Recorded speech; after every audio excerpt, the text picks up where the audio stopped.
అసలు డిప్రెషన్ అంటే ఏంటి? ఈ కుంగుబాటు అంటే ఏమిటి?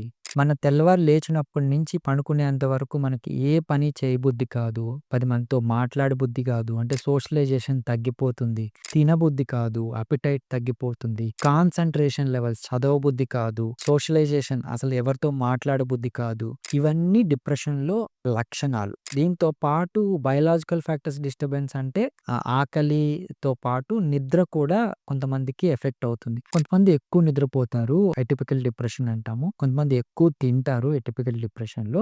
అలాంటి చిన్న మార్పులుంటాయి కానీ బేసికల్లీ బయోలాజికల్ ఫ్యాక్టర్స్ అన్నీ డిస్టర్బ్ అవుతాయి. డిప్రెషన్‌కి ముఖ్యమైన కారణం ఏంటి అంటే మనలో హ్యాపీ హార్మోన్స్ లోపించటం. అంటే బ్రెయిన్‌లో కొన్ని న్యూరో ట్రాన్స్‌మిటర్స్ ఉంటాయి. ఆ హ్యాపీ హార్మోన్స్‌లో ఇంబాలెన్స్ వల్ల నెగెటివ్ థాట్స్ రావటం కానీ అసలు డమ్ అయిపోతాం. అసలు ఏమీ ఆలోచించపోదు. కొంతమంది అసలు ఇలా చూస్తూ ఉండిపోతారు. ఏం జరిగిందో కూడా తెలీదు.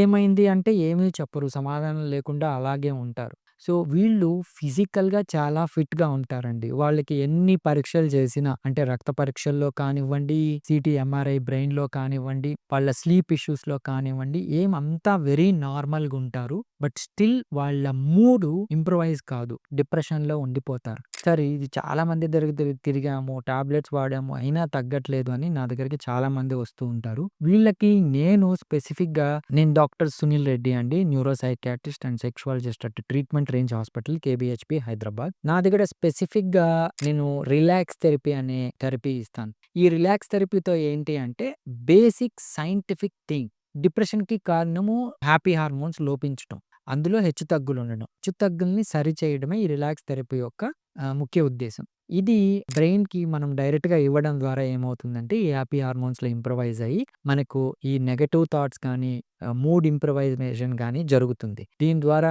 బయోలాజికల్ ఫ్యాక్టర్స్ డిస్టర్బెన్స్ అని చెప్పాను కదా! స్లీప్ ఇంప్రూవైజ్ అవ్వటం కావచ్చు, అపెటైట్ ఇంప్రూవైజ్ అవ్వటం కావచ్చు, సోషలైజేషన్ 10 మందితో మాట్లాడడంలో ఇంప్రూవైజ్ అవ్వటం కావచ్చు జరుగుతుంది. దీంతో పాటు మెడికేషన్ సరిదిద్దాల్సొస్తుంది. వాళ్ళకేమన్నా కోమార్బిడిటీస్ ఉంటే వాటికి తగ్గ మెడికేషన్స్ ఇవ్వాల్సొస్తుంది. ఇది కాంబినేషన్ ఆఫ్ థెరపీస్ అంటాం. Relax therapy with simple medication improves your life. Basically నేను ఫిజికల్‌గా మీరు ఫిట్‌గుండొచ్చు. మీ హార్ట్ బాగుండొచ్చు, బ్రెయిన్ బాగుండొచ్చు, కిడ్నీస్ బాగుండొచ్చు, అంతా బావుంటుంది. కానీ మైండ్ అంటే ఆలోచన తత్వంలో మార్పు వల్ల జరిగిన కుంగుబాటుని నేను ఈ రిలాక్స్ థెరపీ ద్వారా సరిచేస్తాను. సో, ఇది మీరు యూజ్ చేసుకోండి. ఇంప్రూవైజ్ అవ్వండి. Thank you.